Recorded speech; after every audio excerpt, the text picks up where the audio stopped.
Welcome into another edition of the BlueWhite Tailgate Pawcast. World famous Mike Gross of LNP Group and international superstar Frank Bodani of the York Daily Record, alongside myself, Andrew Callista. Special edition college football playoff. Finally, Penn State is in. Yes, 12 teams are there, but it doesn't matter. One of 12 still alive to play for the national championship.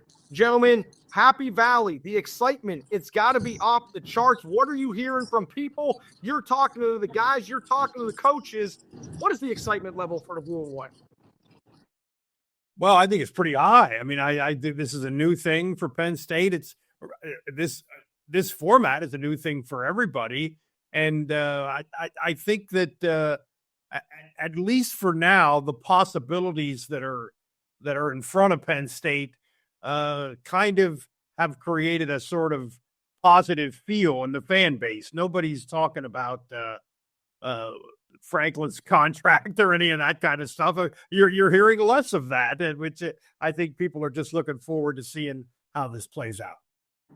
Absolutely. And I mean, this is finally what they've been waiting for. Guys like Devon, Jay Thomas, and Smith, Vilbert, and guys that have been there 5 and 6 years. This is what they came back for, right? To finally get a chance at a second season. And it's so new. We don't know what it's going to really be like. And yet Penn State has the potential to play 4 more games, which almost feels absurd at this point, right? Because we'd be maybe getting ready for 1. It feels uncollege football, right? Unlike college football. Yeah, it really does.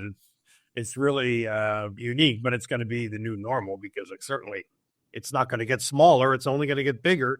And of course, so much of the news this week was about the transfer portal with the quarterbacks and everything. So that's been in addition to the normal game week stuff. There's been a lot of that too. So it's been an interesting week already, and it's only Tuesday. Frank, going back to what you were saying, you talked about these fifth-year guys having all that excitement. There was a lot of talk this week about the recruiting class of 2022, and both you and Mike have talked about this all year long, about that being a quality recruiting class and the dividends paying off this year. Have you noticed a difference when you're talking to the guys just about them finally maturing and, I want to say visualizing this situation that they're in and making it a reality? Yeah, I think so. We talked to Abdul Carter today, who talked along those lines. He mentioned how he's having more fun than ever, how he's really almost get the feeling that it's only now that, the last couple months, he's really appreciating, what he has, what is ahead of him, what he can do. And this wouldn't be this feeling, right? Because we didn't have these playoffs, if this would be last year, would Abdul Carter even be playing anymore for Penn State? I don't think so. He wouldn't be playing in some bowl, in the Peach Bowl. So, yeah, I think they are excited. And I think those guys in particular, and Nick Singleton, I mean, you can feel it. You could see it during the Big Ten championship game. You could see the frustration afterwards, but yet he's got another shot or 2 or 3 or whatever it is. Mm-hmm. And they're not leaving. Those guys, this may be their final round at Penn State, almost surely will be, but they're not, but they got more to play yet. So just that thought, how much better that is for fans, for players. So looking forward to it, man. Well, I mean, I wrote about Carter today, and he said that he considers himself the best player in the country. And he considers the 22 recruiting class the best recruiting class in Penn State's history. No, he was not a shrinking violet. He was not a shrinking violet today. Yeah. So that's why we wrote a little thing about him, and it was mostly quotes from him and Tom Allen, and also from the SMU coach, who said, looking at him on film, he's the best defensive player that I've seen on film since I've been the coach at SMU. And he is a problem. He's going to be a problem. It's true, right? That he is. And yet, look at what some teams have been able to do to him. I mean, how much of a problem really was he for Oregon? Because of the way that they were able to deal with him. I know. I think they're going to need to mix him up off the edge earlier in the game going forward here. Yeah, because, earlier in the game is the Yes. operative phrase there. Yeah, I agree. Absolutely. I agree. Absolutely. And I thought he did better in the second half against Oregon. I thought he was more of a factor. But again, that's at least at Bart because they moved him around a little bit. Mm-hmm. For all the listeners out there, don't forget, you can check out Mike Gross's articles and features at LancasterOnline.com, and you can check all of Frank's out at York Daily Record. Also, email the podcast at BlueWhite Tailgate Pawcast at gmail.com. Back to the excitement level a little bit. I thought ticket sales would be through the roof. I have a couple of people that I know. They're grabbing up tickets thinking I'll be able to move them, maybe spin them for 40 extra bucks here and there. Maybe get some extra liquid encouragement, to the fund drive on that. Not the case. Today I saw tickets at $47 plus fees. Right before coming on here, $65 plus fees. The weather, I'm assuming, has to be the big reason. 26 projected as a high with a low of 13. Is the weather going to be a little dampening? I've seen some alumni. I've seen Abdul Cart, Micah Parsons. I believe Abdul Carter on Twitter saying, let's go. Some snow flurries in the air. Is the weather dampening any of these spirits here? I mean, how could it be in the sense that if you really wanted to go to this game, wouldn't you have been buying these tickets as soon as they were available? Like, you wouldn't be waiting till now, would you? I mean, I guess I'm interested to see what the crowd really looks like. But I'm thinking you've been waiting for 10 years for a playoff game. And not only do you finally have one, but you have one in your stadium. I mean, the driving's going to be fine. How much colder really was it for the Maryland game or for the game at Minnesota? Or any football this time of year?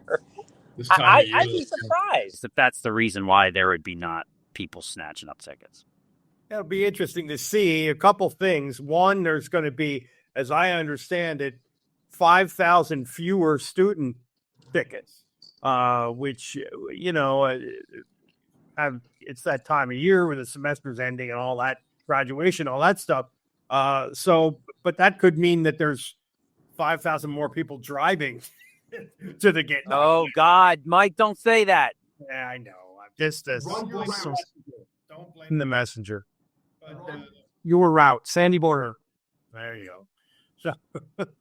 So, and the other thing is, it's going to be a sort of a whiteout, but it's also going to be at noon, which is a little weird for that. And if you're freezing and you got 17 layers of clothing on, maybe it's a little harder to make a lot of noise. I don't know. We'll see.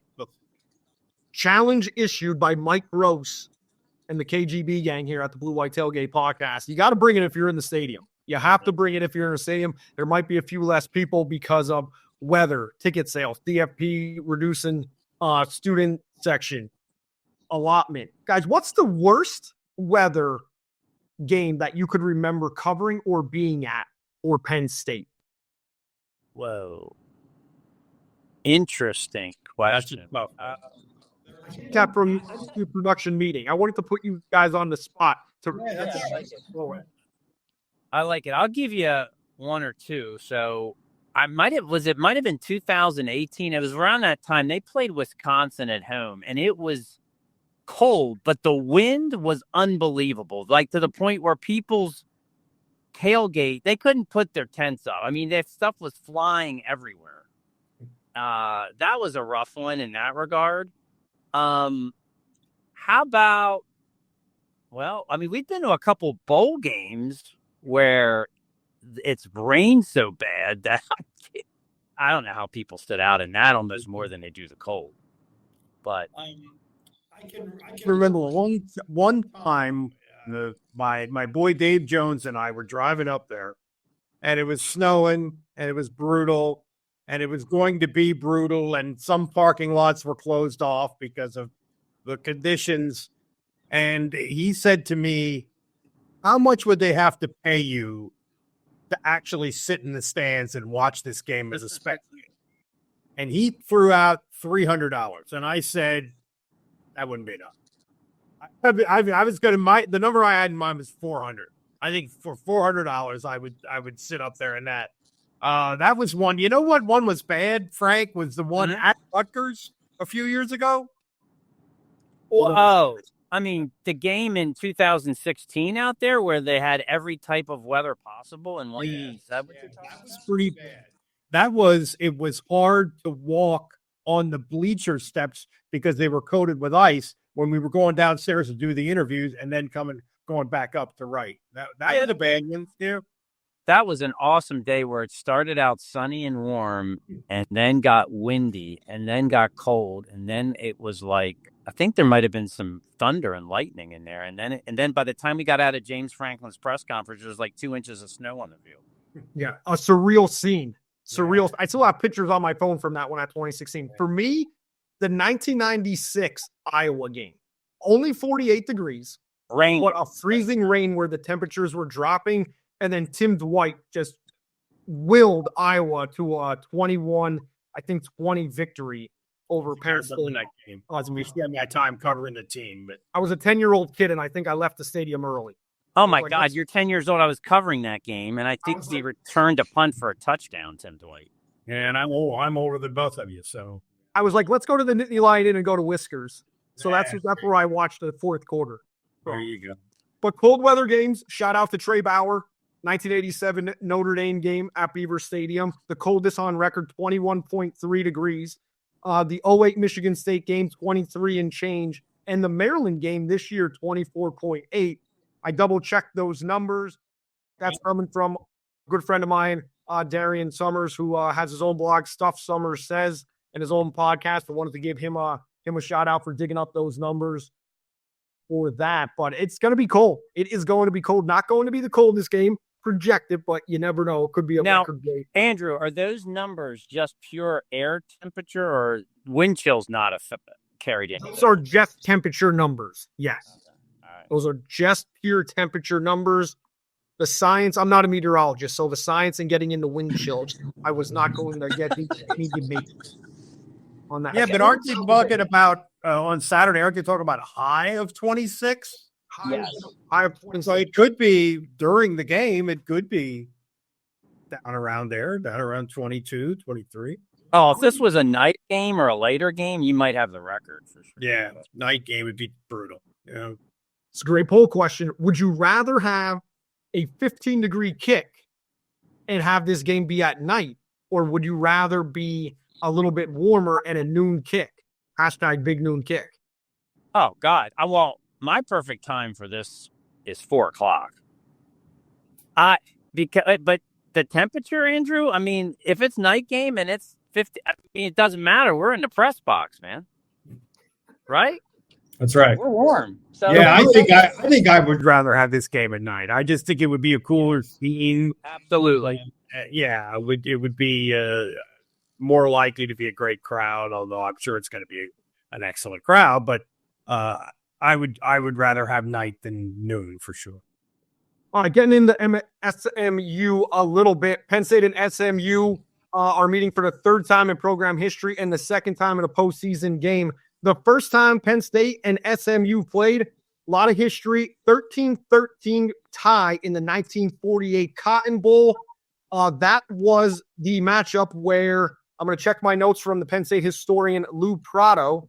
Sweet Lou.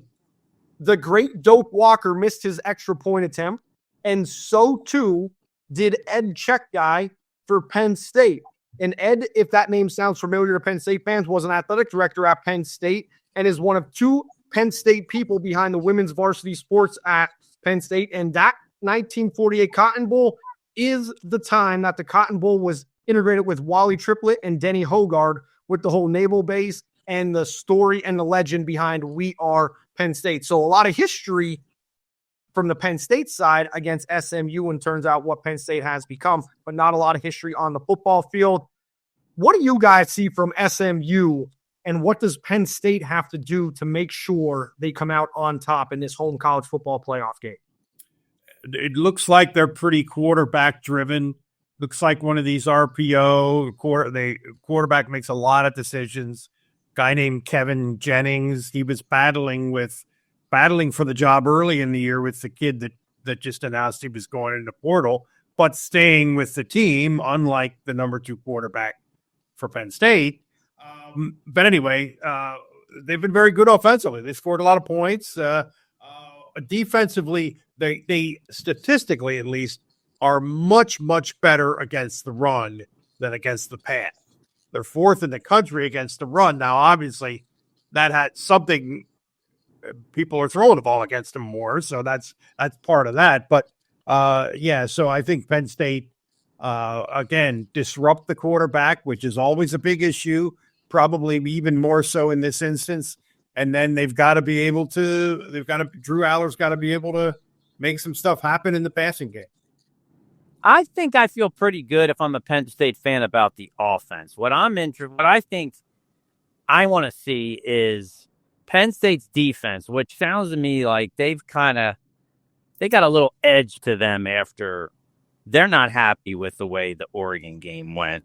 And I think they're proud and they believe they're better than that. And I think that's the real interesting match. Penn State's defense against this potentially really dynamic offense, but one that makes mistakes at times. I mean, it's kind of big play, big risk at times with Kevin Jennings. And I think, can that offense operate efficiently to any degree in that stadium at noon in that cold against that defense? I mean, that's asking SMU a lot. And I think they are going to need to hit big plays, but do it consistently for most of 4 quarters. And I think that's a huge ask for these guys, no matter. And I think they got talent, right? I think SMU's got some really some great speed and talent on offense. I just think it's too big of an ask for them to do that consistently in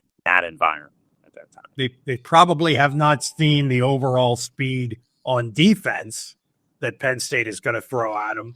And then you're right, Frank. It's just how they react to the atmosphere. And I think that's going to be a lot of it. We've heard a lot of people talk.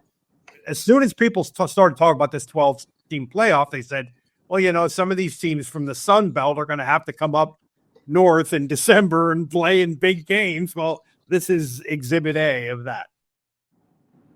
You talked about that edge, Frank, that the defense is kind of showing or displaying, at least through words right now. And yes, we've seen the video, SMU out practicing in the sun. They got the shorts on. They're playing Mo Bamba. They're ready to take on the atmosphere at Beaver Stadium because there's nothing like if you're a speaker to get you ready. But here's Zane Durant from earlier today about what the defense is planning on bringing. I mean, we taking it as like this is the last rodeo every game, you know what I'm saying? So we leaving everything we got out there.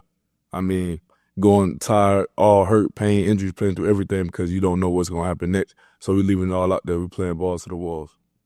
Balls to the walls, not a soundbite and a quote that you often hear at the microphone in the Penn State media room. But that's exactly what, Frank, you're talking about, that they're coming with something a little bit extra and almost like they have something to prove after that showing in the Big Ten championship game.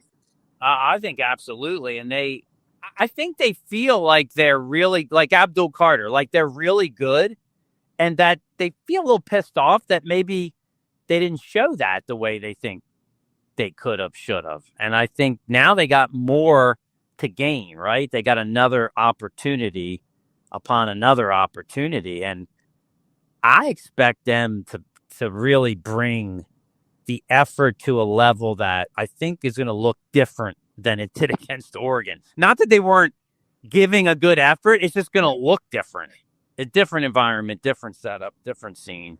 Kobe King will not be throwing up on the field in this game. No, I think that's a real – I think they were a little bit overwhelmed early. They got smacked in the face and got a little overwhelmed. I thought it was so interesting that Javon J. Thomas was one of the guys in the big interview room at Indy after the game. And one of the things he said a couple of times is they sped us up. I think they were a little bit overwhelmed early in that game, it was a little bit of a smack in the face. And okay, how are you going to respond? I mean, that's a big piece of this. Also, unrelatedly, Zane Durant seems really cool. He's like Miles Davis or something. I like Zane Durant. I just think he seems like a cool dude. And he's an overlooked dynamo of a player. I mean, for his position, his size to do what he does, he's a big piece of this playoff run. When they asked him, I believe it was Tyler Donahue that asked him about being snubbed on the All Big Ten team, and he's basically, I don't care. I'm focused on playing for a national championship. There's some guys that are on those lists and aren't playing for a national championship, and I liked his answer, how he basically just started off. I got one more soundbite from Zane talking about Jennings and what he brings to the table for SMU, the dynamic quarterback, both dangerous with his legs and his arm. Here's Zane on SMU quarterback Kevin Jennings. Yeah, he's a dynamic player, athletic, great passer. He's a great player for their team. Works well within their system. I think it's a good challenge for us up front. Now that dual threat quarterback, that's given Penn State some problems in the past. Will Howard, not the most athletic quarterback, but gave Penn State some problems escaping the pocket. Dylan Gabriel able to keep plays alive. Obviously, those are the two top teams Penn State played. SMU is going to be one of the top 4 teams that Penn State plays so far this season. So you add that edge, add that dynamic to their quarterback area. And even though he's made some shaky decisions, especially in the Clemson game, what does Penn State have to do to keep Kevin Jennings at bay with not only his legs, but also extending plays to hit a big one with his arm? Well, my first thing is I'm curious to see how they use Abdul Carter from the beginning, if they would potentially maybe spy him, do some spy work with him on Kevin Jennings. Your point. Because get him off the edge, get him focused on SMU's quarterback. And, he had a rough time at the beginning of the Clemson game. And if you can, in this environment, rattle him, shake him up, force a mistake or two early, then to me, that really sways things in your favor. Yeah, the Clemson game, they had a couple of turnovers early, and then they really came back like gangbusters, and they ended up losing that game. This is the ACC championship game, for people who don't know. They ended up losing that game on a walk-off 56-yard field goal, 34-31, after getting off to a really bad start and falling behind. And they are pretty dynamic, and they are a little mistake-prone. Penn State has the athletes to contain this kid. I wonder if they have to mix it up more in coverage and get away from being such a man coverage team. I wonder if that was the lesson of the Oregon game a little bit, and maybe just have more bodies in the middle of the field and sort of fill the quarterback's field of vision with blue jerseys. I think maybe that's the way. Maybe that's a tweak that they can. We talked to Tom Allen today about the Oregon game, and he kind of was like, well, there's some stuff we could do, but of course I'm not going to tell you what it is. There's some stuff that we learned from that game. I'm not going to tell you what it is, but we might be playing Oregon again. We might be playing other teams that will be looking at that film. So maybe that's the answer. But I think Penn State is athletic enough on defense to maybe cause more problems for SMU than anybody else they played has. Right. And what I like to think about for Penn State's defense is they got some guys that are playing about their best football right now. I mean, you could make that case for Zane Durant, Abdul Carter, certainly A.J. Harris, a cornerback, maybe Kobe King. I mean, a bunch of guys. I mean, so while they've gotten some injuries that have hurt them, KJ Winston, a huge one. But right now, the guys they have on the field, I think, are trending up at the right time. And Don't overlook that. Well, one guy who might be a little bit of an exception to that is Jalen Reed, who might be a big figure, a key figure in this game because he's had such a good year, but not so much the last couple weeks. I don't attach any particular significance to that. I don't think he's hit the wall or anything, but he is a guy who has been so big for Penn State, and if they're going to play for a while here, he needs to be again, right? Well, absolutely. And I mean, there's a report out that he was involved in a car accident and that he's okay, but what does that mean? So yeah, I mean, he's a playmaker and he's been one of their saviors at times. So yeah, you can't, you already lost one All-American safety. I've got the other one playing top gun right now. No question. SMU, tons of athletic ability on the offensive side of the ball and defensive side of the ball. There really is like a Miami to SMU transfer portal pipeline that they got going on down there. One of them, and we'll get into the portal later. There's plenty to talk about with Penn State in the portal. But Rashard Smith, Miami transfer, played out wide receiver, primarily returner. Just reading a scouting report on him for the NFL, these are some of the words: explosive acceleration and elite top-end speed, exceptional vision in space, quick twitch athlete, natural hands from his receiver background, which makes him a threat out of the backfield. He does have over 30 catches, and we know, and we talked about how Nick Singleton has added that element to his game this year for Penn State. Is Smith, we've talked about Jennings, is Smith the most dangerous player that Penn State has to identify and stop in this football game? Well, I would think it's probably the quarterback, but yeah, Smith is good, and he has better stats than either Singleton or Catron, obviously, because he's getting more carries, and that's obvious. But he's like in the top 10 in the country in all-purpose yards. I mean, he can hurt you in the ground game and in the passing game. He's good. They have good people. They have good athletes on their team. I don't know if they have as many of them as Penn State does, but they got a lot of good ones. Yeah, I think you got to see, again, Penn State's defense. Can they cause havoc at the line of scrimmage? Because if they can do that regularly, then all of a sudden you disrupt most every dynamic weapon from time to time. To me, that's it. If you let them run the thing the way they want to run it, well, then you're up against it.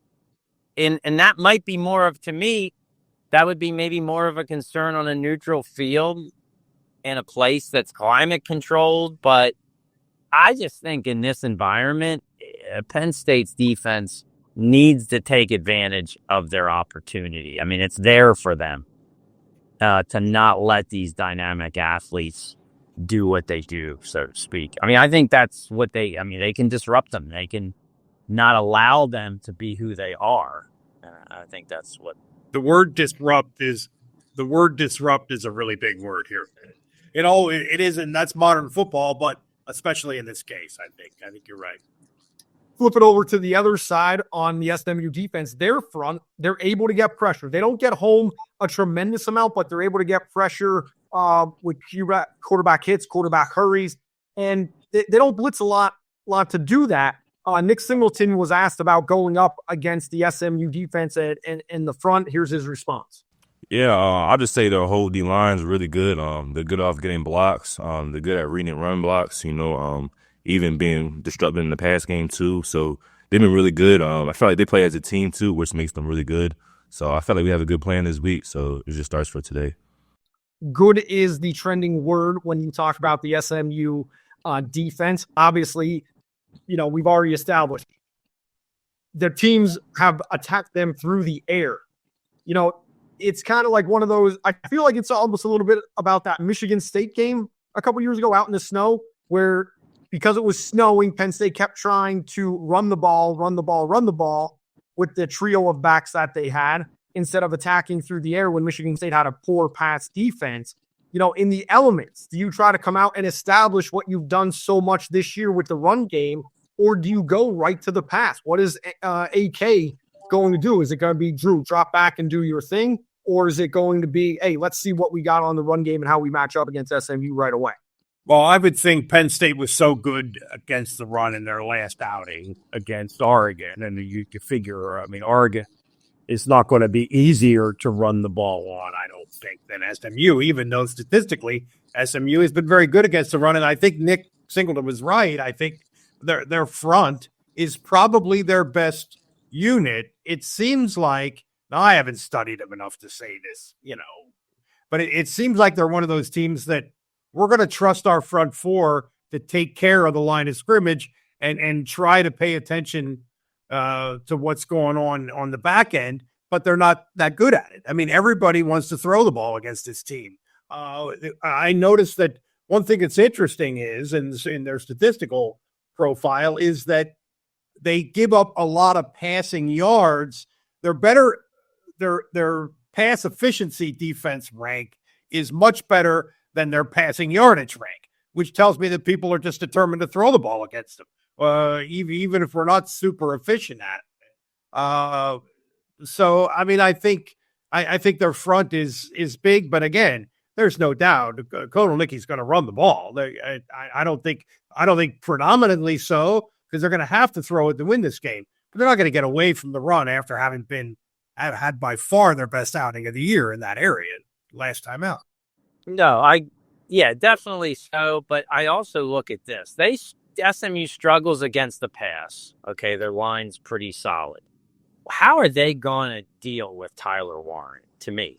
So to me, that's easy work for Drew Aller, is finding that guy on medium routes and different routes and really loosening things up. Because to me, on paper, the SMU, I don't see where they have an answer for that guy. So that could be something that really just breaks open and helps create even more space for the run game in the wide house. Yeah, this could be a lot of two tight ends on the field at the same time, right? Because you want to load up.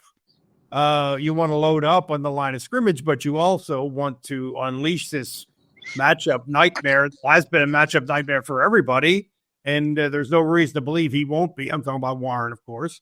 He won't be against SMU. Right. Plus, you got backup tight ends that are more ready to contribute in different ways for Penn State now than at any point in the season. Correct. I mean, we've seen Luke Reynolds develop. Khalil Dinkins has been there and he's healthy. So not only do you have them all in the field, but they're more than just blockers too. Yeah, but they are blockers too. Both of those kids, it seems to me, Dinkins and Reynolds, they're both pretty good blockers. All three of them. Tyler Warren's an excellent. Oh, Warren's great. Yeah, Warren. But all three. I mean, who has three of those guys? Yeah. So you use them. Right. And I think you're going to use them more now in the postseason than you've seen before. Yeah, that is Penn State's wild card factor. I think that gives them a chance. I asked that question rhetorically and kind of to preempt Monday morning quarterback if things don't go swimmingly to start. Because when you have the statistics saying we should throw the ball, but your identity is run the ball and use Tyler Warren and the tight end in the passing game, if things don't go well the first possession, the second possession, it gets very easy when you're the favorite to rip up the playbook, rip up the plan, and then go against something totally different because the stat sheet says, well, we should be attacking a team this way. So I just wanted to get your guys' thoughts on that. And not that anybody ever Monday morning quarterback Shane Franklin. Never second guess, ever, especially in the Penn State fan base. When you think about this game, 8.5 point spread, everybody, I think, has this written down on maybe not in Sharpie, but maybe erasable pen that Penn State's moving on to warmer weather in the Fiesta Bowl. I even brought my 1986 National Championship Fiesta Bowl Lionel train car up to the set this week, thinking about warmer temperatures. I really do believe James Franklin 1-0 mentality. I know it gets overplayed during the year and the tweets, the team name going out all the time, and that's since changed a little bit. But I really think in games like this is huge because I know it's a playoff and there's bigger things to play for. But in times like this, I just think I'm appreciative of James Franklin's 1-0 mentality. Yeah, I think Penn State, the way they're built and their coaching and what you just mentioned, I think they're actually well equipped for these playoffs. And they got a path that is very doable for them because of how consistent they are and that 1-0 mentality and just dialing it in. And I think that should be a big advantage for them. But we've talked so many times about how they show up every week, that 1-0 rhetoric. They really do seem to take that heart, and they beat the people they should beat. Well, in this tournament, if they beat the people they should beat, they're in the national semifinals. Right. Exactly. And it's so corny. It's so elementary. The 1-0 thing underneath the tunnel. I'm like, this is so corny. But yet here we are praising it. And that is why they are in position to do what they do. Transfer portal. We got to talk about the transfer portal for more than a couple minutes here. SMU coach Rhett Lashley, James Franklin. Everybody is talking about it and defending the kids in the decisions that they have to make. Beau Pribula, the big one for Penn State in the transfer portal, getting some backlash online from some portions of the fan base, getting praise from other portions of the fan base. One national writer saying this is not at the NCAA's fault. I happen to disagree with this. I have a theory that the transfer portal should only be one time after spring ball. That's my philosophy. What do you guys think with this whole transfer portal and everything going on? Because at some point, kids wanted all this freedom and they kept pushing for the freedom. And now there's other kids, I don't want to say hiding behind it, but using it as I've been forced into this decision and the timeline. So what is your guys' take on the transfer portal? Well, Rhett Lashley, the SMU coach, said exactly what you just said. Just don't have it in December. Have it in the spring. It makes more sense academically in addition to everything else. You could sort of structure spring ball around it and have, I saw somebody was equating it to, you could have spring football be sort of like the OTAs in the NFL when you're bringing in new guys and indoctrinating them into your system. The December period seems ridiculous to me and counterproductive. I got to tell you the truth. I don't understand. If I was living it, maybe I would. I don't understand why Beau Pribula can't be with the team. Completely. You know what? And, Beau, of course, is from York, and we've been writing about him for a long time. Really like the kid, comes from a great family, and truly dreamed of playing for Penn State growing up. I mean, that is not an exaggeration. So he's done what he can, and I get where it comes to a point at some point where if you're him, you want to have a full chance to be a starter. All right, fine. Sure. Yeah. But why? I mean, one, I'm not so sure you need to leave right now. And number two, if you're going to, how can you not stay with your team? And I'm not saying he's making the wrong decision. I'm saying I don't understand how this works. 100% agree. Yep. I'm not trying to say he's doing the wrong thing again. I'm not coming down on him, but I don't understand it because there's some kids who are staying with their team, even though they're leaving. But here, listen to what I just said. There's kids that are staying with their team, even though they're leaving. I mean, yes, this has to be changed. The timeline has to be changed. Why are they doing it in the middle of not just December and the postseason, but in the middle of the playoffs? Yeah. I don't understand that even more than I don't understand Beau Pribula's decision to leave the team, because it is a big decision. And it's interesting in that I think fans and media it seems like we're thinking of this differently, maybe even a little bit than the coaches, because it seems like James Franklin, despite his concerns and worries for college football, at least publicly, he's completely on board with Beau Pribula, at least to us, looking out for the kid. And if the kid thinks he needs to go now to have a better opportunity to be who he wants, that's okay. But from his perspective, I don't get it. just touching on a timeline about some kids are staying, but they're leaving, it's almost like the recruiting. Hey, we need to take your commitment now or we're moving on to another player on our board. So if there's reports Beau is at Missouri. Well, if Missouri wants to swing and this is their guy, they need to know if they're going to have him or not have him going into next spring ball based on this timeline. Because if you don't, then Missouri and Coach Dink out there is having to recruit again come, late spring ball. We don't know what tampering goes on and things like that. Would Beau be allowed to enter the portal, still be with the team, and still do Zooms and still do virtual visits and stuff like that? Is that good? Yeah. There's no guardrails. Wow. Why couldn't Beau Pribula say, if he wants to go to Missouri, hey, you guys got me. As soon as I'm done with Penn State, I'm yours. And why couldn't he do that? Because there's no guardrails in this. It wouldn't be like the NBA or something where they're tampering or I don't know. And the other thing, just to point out, maybe in fairness to Beau Pribula a little bit, if he was staying with the team, there would be some people ripping him for that too. 100%. You went into the portal and you're still with the team that you're going to be leaving. I mean, that it's that's why I don't. I mean, to me, I was surprised. I understand he needs to find a new spot. I was surprised that he's leaving now. To me, knowing him, and I know you want to be a starter, but isn't this kind of what you live for and you built? Is that you're going to your dream school and now they're in the playoffs. It's a chance to win a national title, and you're actually a big part of it.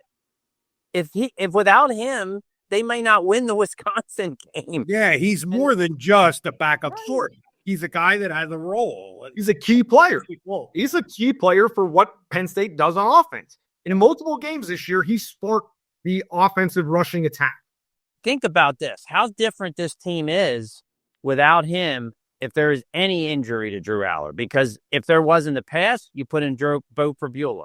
Now, you have to go with a quarterback who's never played a snap in college football. It's cold.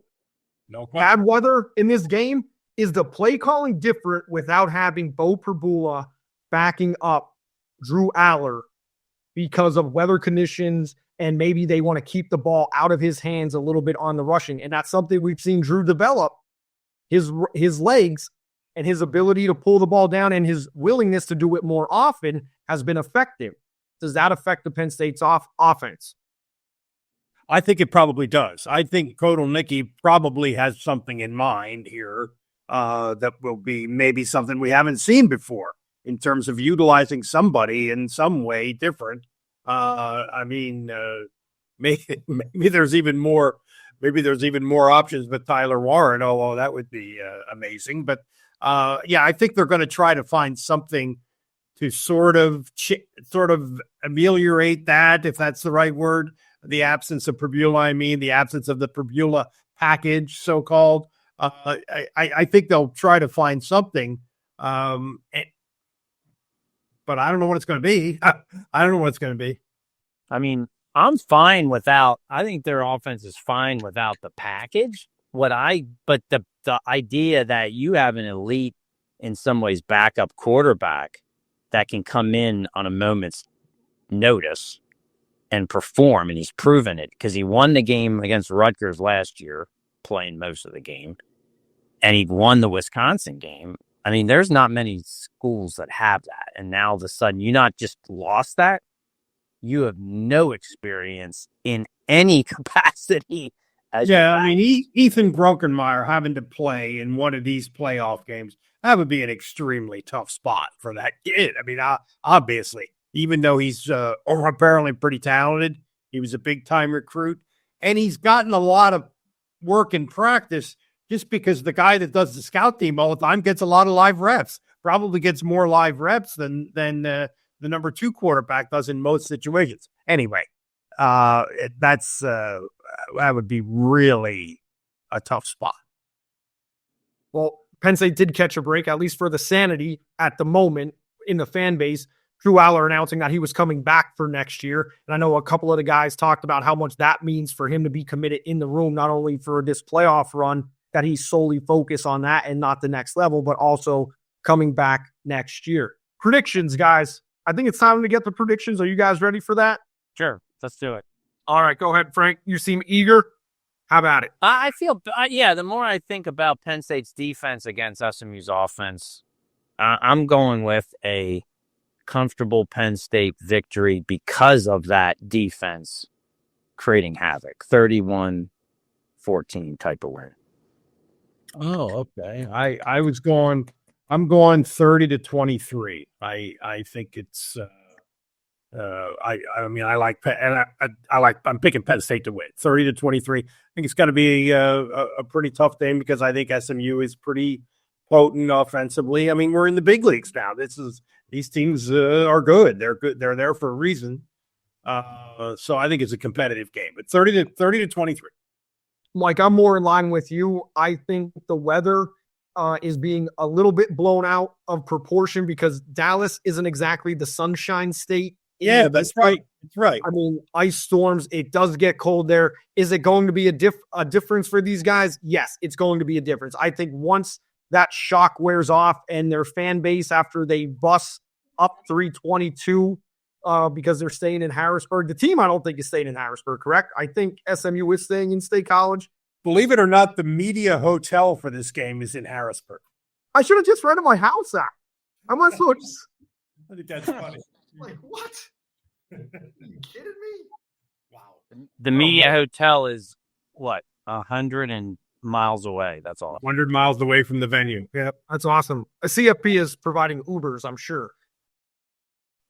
Back and forth. Okay. A little bit off track right there. But with all that being said, and I do believe after the shock wears off of the cold weather, I think Penn State is going to control the game, but I think the score is going to be closer than kind of how the game was. I got Penn State 28-20 just because SMU can do some things, and I do expect Jennings to be able to break off some bigger type plays when things break down for the SMU offense. But I do have Penn State 28-20. I don't want to call it an anticlimactic finish, but I think Penn State will be able to control it, that there'll be not as much excitement at the end of the game as you would expect from a 28-20 football game. So, guys, anything else to add? I'm excited for this. I really am. It's been a while since I've been this excited for a bowl season, and that goes with everything, including my disappointment with Marshall opting out and all the opt-outs. I just think there's a lot of things to look forward in this entire bowl season, which is already in full swing, but the college football playoff has a lot to do with it, and that's why they did it, because of fan interest, and money. Flawed though this setup is, it is really going to be interesting. I'm looking forward to it also. I agree.